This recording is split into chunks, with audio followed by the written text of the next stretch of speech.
Basi kwa sababu leo ni siku yangu mimi kumshukuru Mungu kwa jinsi ambavyo Mungu ametenda.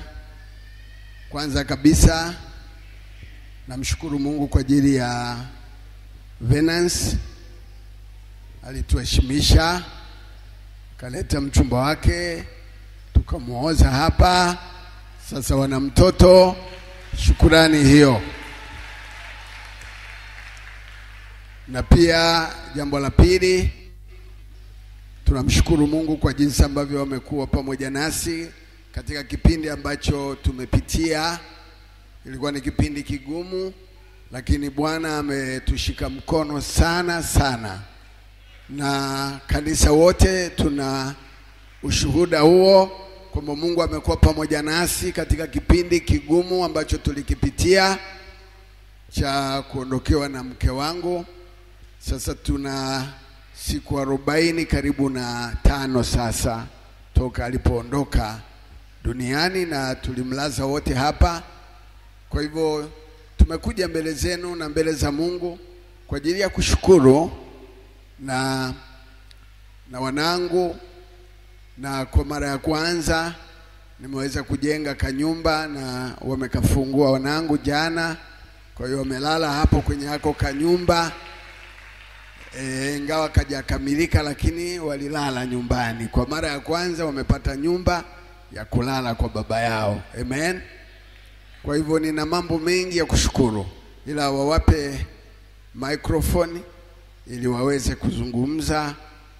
Venance aanze, japo ni wa mwisho, lakini ndiye aanze, afuate dada yake Kevi atafuata. Bwana Yesu asifiwe. Bwana Yesu asifiwe kanisa. Nawapenda sana. Niwashukuru sana kushikamana na sisi katika kipindi kigumu cha msiba wa mama. Mlitushika mkono sana. Tunawashukuru sana. Pia nashukuru kanisa, nashukuru uongozi mzima wa Divine Radio kwa kutushika mkono katika kipindi chote cha msiba. Mmetushika mkono na mmetupa nguvu sana ya kuweza kukamilisha swala la msiba. Tunatoa shukrani kwa wote waliotuombea, waliojitoa kwa hali na mali katika vipindi vyote vya furaha na vipindi vya majonzi. Nakumbuka wakati nafunga ndoa mlijitoa sana, mkakamilisha lile zoezi kwa ukamilifu, kwa hali na mali. Niwashukuru sana.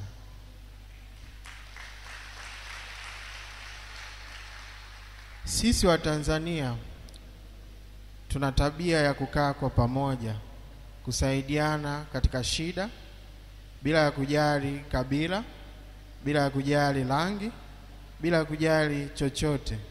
Ukienda kwenye mataifa ya wenzetu, kwa wale ambao wametembea, hamna utaratibu wa aina hiyo. Watu wanabaguana kikabila, watu wanabaguana kirangi, lakini sisi ni wamoja kama Kristo anavyotaka tuwe pamoja. Na mafundisho anayoyatoa Askofu Mzee Mwemezi ni mafundisho ambayo yanalenga kutufanya sisi kama Watanzania na waamini wa Kristo kukaa pamoja, tukishirikiana katika shida na raha. Na kama ilivyozoeleka, Waswahili wanasema rafiki wa kweli si tu katika raha bali katika shida. Muendelee kuyafuata mafundisho ya baba askofu, muendelee kumuombea. Viongozi wetu wanahitaji kuombewa. Muombe, mtuombee na sisi pia tunawaombea. Kama familia tunawapenda sana na tuko na nyinyi katika nyakati zote. Tutaendelea kushirikiana, tutaendelea kushikamana, tutaendelea kulisukuma gurudumu la Injili na kumtangaza Yesu. Mungu ana uwezo wa kufanya chochote. Ana uwezo wa kutuponya, ana uwezo wa kutufanya tuokolewe na dhambi. Tuache dhambi na tuishi maisha matakatifu ya kumpendeza Mungu. Na hayo yote nimeyafahamu kutokana na mafunzo ya mzee wangu, baba yangu. Alinifundisha kutii neno la Mungu, alinifundisha kuacha dhambi, alinifundisha jinsi ya kuishi na wenzangu, alinifundisha jinsi ya kujenga mwili wa Kristo. Ndio maana nina uwezo wa kusimama hapa mbele yenu na kuzungumza. Baba huyu ni mfano si tu katika wilaya hii ya Kahama. Nilikuwa nimesafiri, nimeenda mbali sana, nikasikia jina lake huko linafahamika. Kwa hiyo muendeleeni kumuombea ili aweze kufika nchi nzima na Watanzania wote waweze kupata injili ya kweli, kuweza kumfahamu Mungu, kuweza kujitolea kwa Mungu na kuweza kumtukuza Mungu aliye hai. Nimesikia ushuhuda hapa. Shuhuda ni nyingi na nina mengi ya kuzungumza, lakini niweze kusema baba huyu amekuwa kiungo muhimu katika kuinjilisha na kumtangaza Yesu Kristo. Na nyie mmekuwa ushahidi, hata watu wakipita nje wanasema kweli hawa watu wana Kristo.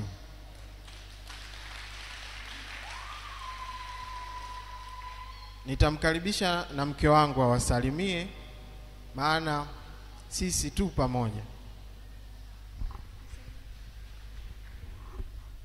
Bwana Yesu asifiwe. Bwana Yesu asifiwe sana.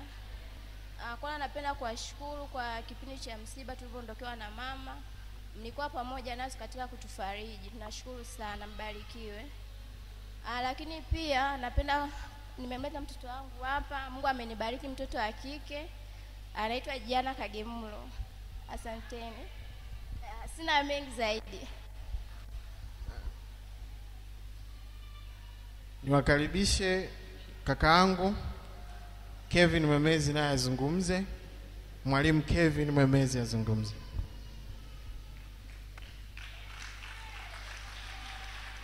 Bwana Yesu asifiwe. Napenda kulishukuru kanisa kwa kuwa pamoja nasi katika kipindi kigumu.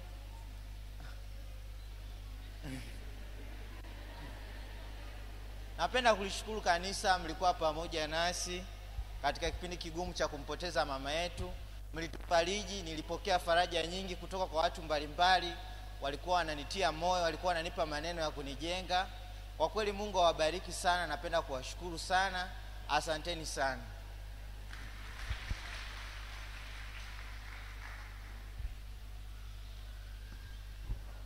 Bwana Yesu asifiwe. Tunawapenda. Mimi sina maneno mengi. Maneno mengi yameshaongewa na baba pamoja na familia yetu. Napenda kuwashukuru kwa kipindi chote ambacho tulishirikiana. Kipindi tulichokuwa tumempoteza mama yetu. Mlitutia faraja, mlituonyesha upendo na mlishirikiana na sisi. Mungu wa mbinguni azidi kuwabariki na kuwainua zaidi. Neno moja nalopenda kuambia, tunaomba upendo huu mlioanzisha kwa baba yetu usiishie katika vipindi vigumu, viendelee na vipindi vyote. Sisi tumekuwa ndugu. Nawapenda na nawatakia siku njema. Sisi kama familia tutasoma maneno ya Mungu. Kumbukumbu la Torati 28 kwenye Biblia afungue. Mstari wa 1 mpaka wa 10.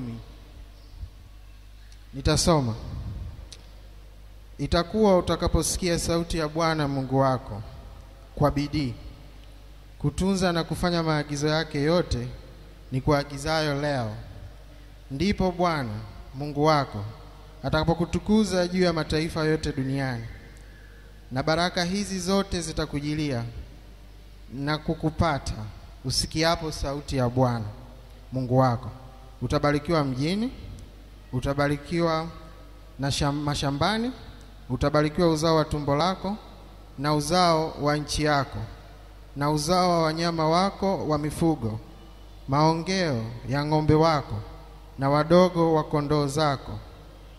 Litabarikiwa kapu lako na chombo chako cha kukandia unga. Utabarikiwa uingiapo, utabarikiwa na utokapo. Bwana atawafanya adui zako wainukao juu yako kupigwa mbele yako. Watakutokea kwa njia moja, lakini watakimbia mbele yako kwa njia 7. Bwana ataiamuru baraka ije juu yako katika gara zako na mambo yako yote utakayoyatia mkononi mwako, naye atakubariki katika nchi ya kupayo Bwana Mungu wako. Bwana atakuweka uwe taifa takatifu kwake, kama alivyokuapia, utakaposhika maagizo ya Bwana Mungu wako na utatembea katika njia zake. Mstari wa 10. Na mataifa yote ya dunia watakuona umeitwa kwa jina la Bwana, nao watakuwa na hofu kwako. Amen.